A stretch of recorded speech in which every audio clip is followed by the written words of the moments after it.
When my son looked me in the eyes and whispered, "Dad, am I a monster? Did Mom die because of me?" My world shattered. Those words didn't just cut through me. They ripped open every scar I had tried to bury since the night of the fire.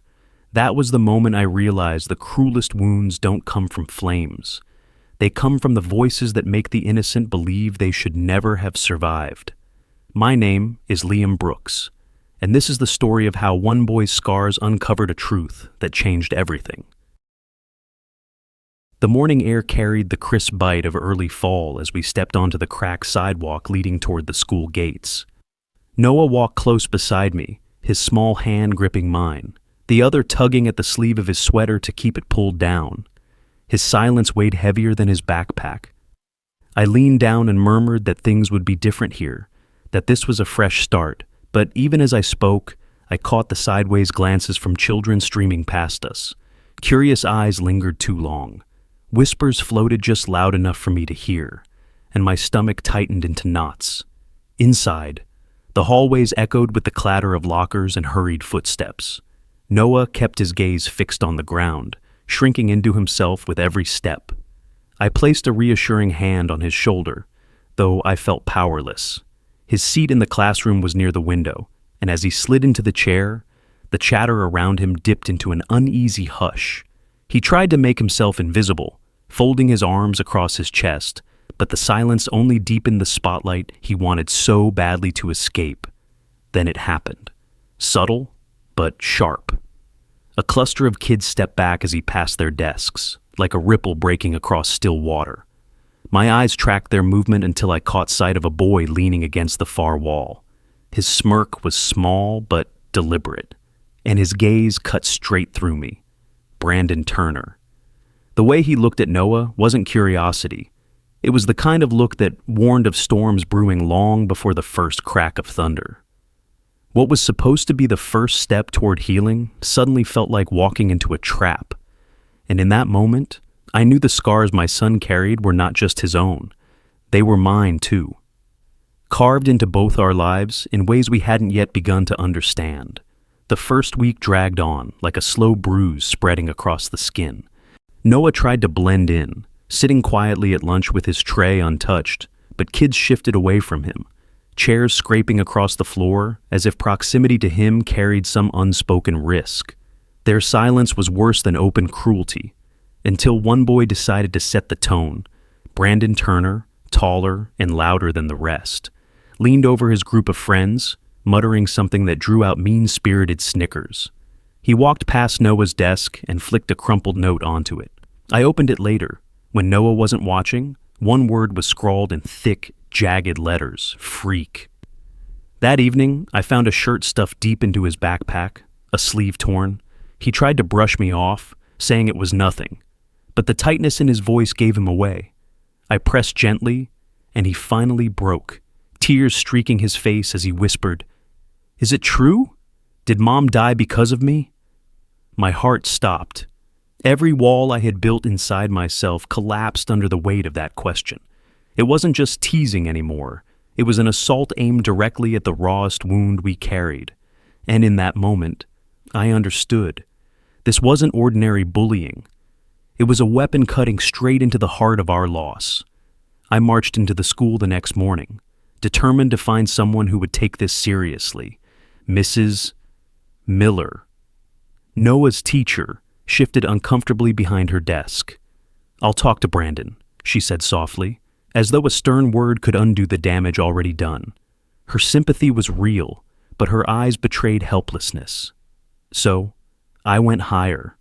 The principal greeted me with rehearsed phrases about Kindness Week and anti-bullying policy, as if a brochure could shield my son from torment. The hollowness of their promises burned in my chest. Meanwhile, Noah grew smaller every day.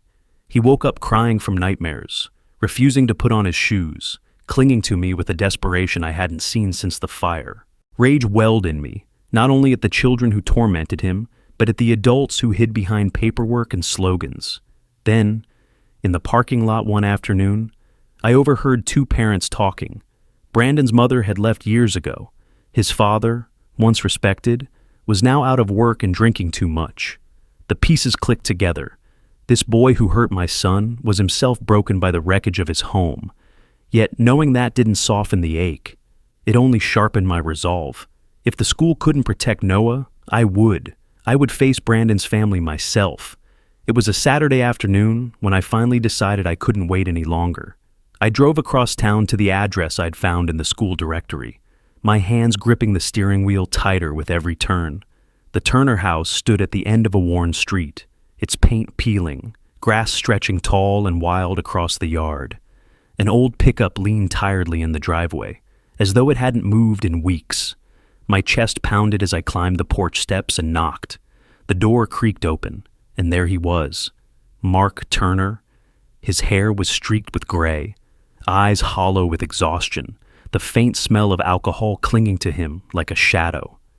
I wasted no time telling him why I was there, how his son had tormented mine, how my boy was crumbling under the cruelty.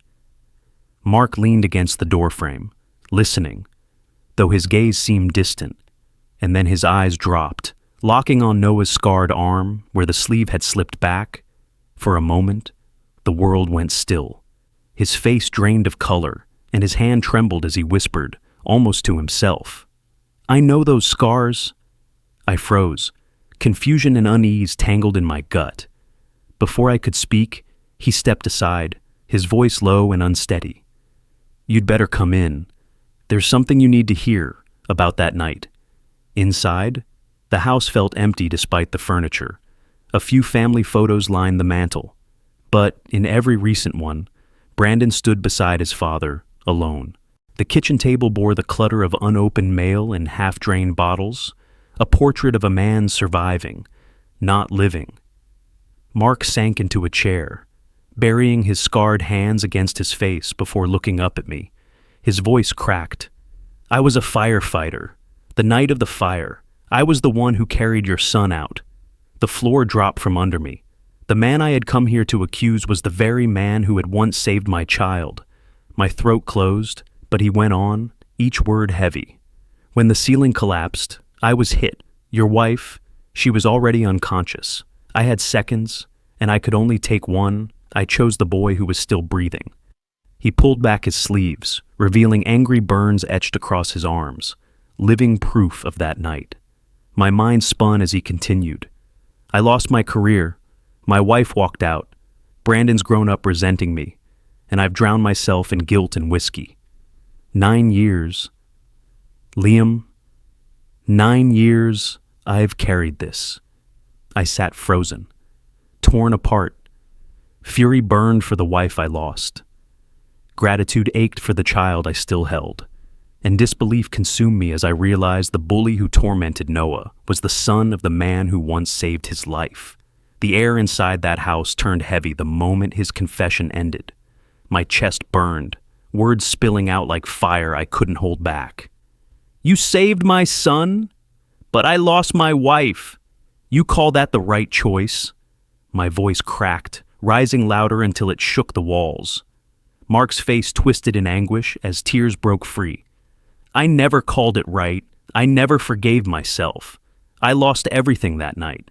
Not just you. My wife walked out. My boy despises me. And every time I look in the mirror, I see the man who failed." His shoulders collapsed as if the guilt had been crushing him for years. And then, a sound cut through the storm. From the hallway, a sharp intake of breath. Brandon. He had been listening all along. The door banged open and his small figure stood trembling, fists balled, eyes wet with fury. "You're a coward," he shouted, his voice piercing. "You let Mom leave. You ruined everything. You're not a hero. You're the reason she's gone." The words landed like blows. Mark staggered, reaching for his son. But Brandon recoiled. The boy's sobs filled the silence. And in that moment, the child who had tormented mine was stripped bare, a victim of his own shattered home. Noah stood frozen beside me, confusion and fear battling in his wide eyes. He was watching his bully crumble under the same weight we'd carried for years. By the next morning, the damage had spilled over into the classroom. Brandon's anger had nowhere to go but outward. He marched straight to Noah's desk, seized the Lego model my son had built with such care, and smashed it against the floor. Plastic shards scattered across the tiles as his voice cracked like a whip. "You're nothing but dead weight. My dad's life fell apart because of you." Noah's breath hitched, his eyes shining with tears. For a second, I thought he would collapse back into silence, the way he always had. But something inside him shifted. He straightened, shoulders trembling yet unyielding, and looked Brandon square in the eyes. "I'm not a monster," he said, his voice shaking but clear. "I'm a survivor." The classroom froze. Chairs stopped scraping, whispers died. Even Brandon seemed stunned, his rage colliding with the truth he had overheard the night before. His mouth opened, but no words came, only a flash of bewilderment, as if for the first time. He saw Noah not as a target, but as a mirror. I stood at the doorway, heart pounding. Pride swelled so fiercely it hurt. My son had taken back his story, not with fists or cruelty, but with the strength of naming his scars for what they truly were. In that instant, the balance shifted. Noah was no longer the boy being hunted. He had become the one holding the truth. Sunday night settled over us with the weight of a storm waiting to break. I drove Noah through the dim streets, every turn of the wheel tightening the knot in my chest. When we arrived at the Turner house, the silence inside was so thick it felt like a living thing. Mark ushered us in, his face pale, and soon the four of us, me, Noah, Mark, and Brandon, sat around the battered wooden table in his kitchen. The air was brittle, every breath threatening to shatter it. Mark's hands shook as he began. His voice was gravel, worn down by years of guilt. "That night," he said, "the smoke was everywhere. The fire roared like a beast, chewing through walls, and when the ceiling crashed down, I knew I had only one chance. Your wife was already unconscious. Your boy was still fighting to breathe. I had to make the choice no one should ever face. And I chose him." The room went still, the only sound the hum of the old refrigerator. Brandon's face twisted as tears finally broke free. "Dad," he choked, "why didn't you ever tell me? I hated you for so long, thinking you didn't even try. I thought you just let her die." His voice cracked, years of resentment spilling out in sobs. Mark reached for his son, but his hands faltered in the space between them.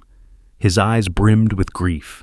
But before the silence consumed us, Noah moved, slowly, trembling.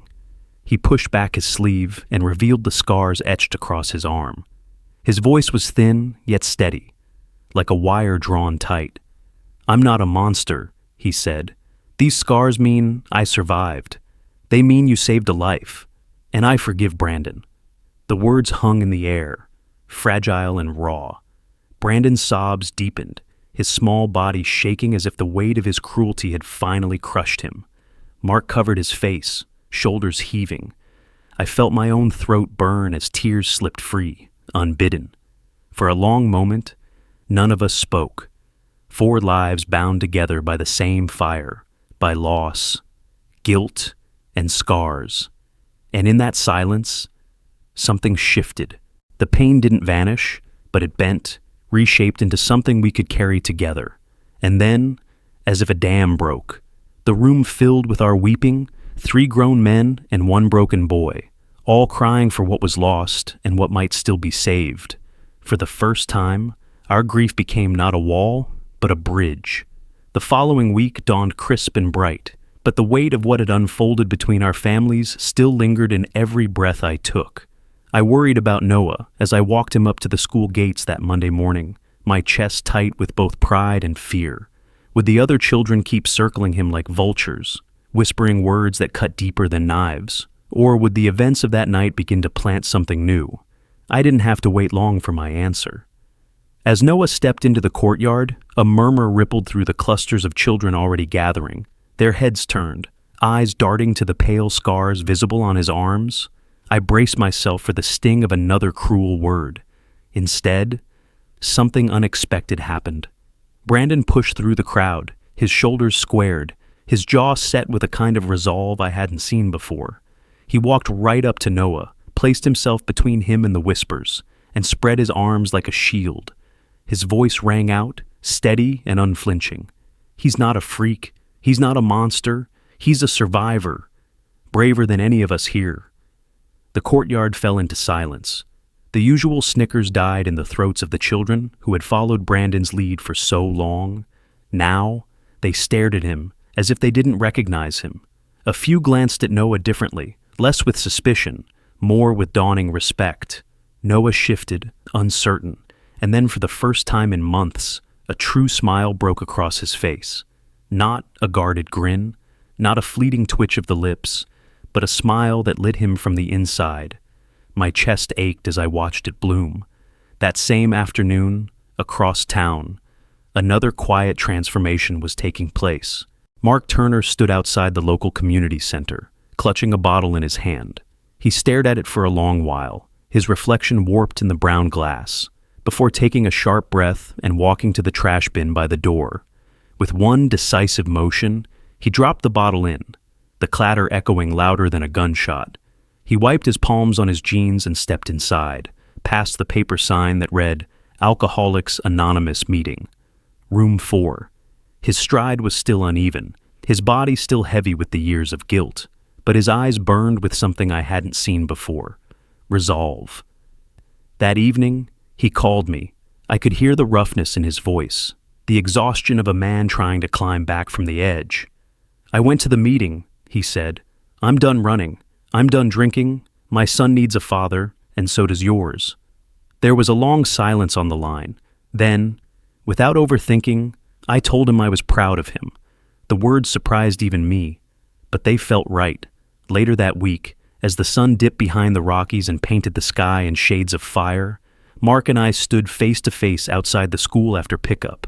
For months, we had been bound only by anger, resentment, and a tragedy neither of us could escape.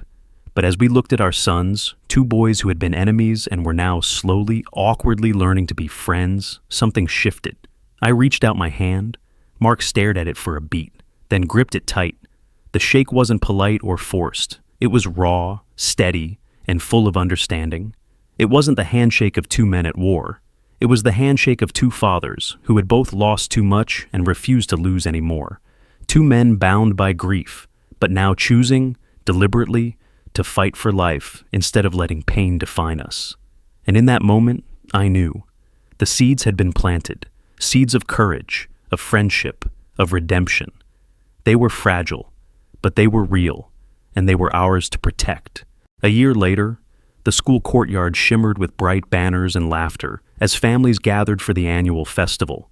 The autumn sun cast a golden glow, and in the middle of it all walked Noah, his sleeves rolled up, scars on full display. But this time, he didn't shrink under the weight of stares. He moved with confidence, his head high, as though those marks were medals instead of wounds. Beside him, Brandon carried the massive Lego model the two of them had built together, a tower of color and imagination pieced from countless late nights and new beginnings. The boys grinned at each other, proud and unafraid. On the bleachers, Mark and I sat side by side. Our gazes met for a moment, and the pride in his eyes mirrored my own. When Noah's name was called for the Student of Courage Award, the gym thundered with applause. Teachers clapped, students cheered, and for a brief, breathtaking moment, my son stood bathed in admiration instead of pity. He accepted the certificate with a small bow, his smile steady and sure. I leaned toward Mark, my voice low but certain. Sometimes the deepest wounds open the door to a new kind of family. His eyes glistened, and he nodded, unable to hold back the tears streaming down his face. As the cheers echoed around us, I looked at Noah, at the scars that once symbolized loss but now shone as proof of resilience. They were no longer reminders of tragedy. They were badges of survival, of friendship, and of rebirth. And I knew, as surely as the fire had once broken us, that those very scars had now stitched us together.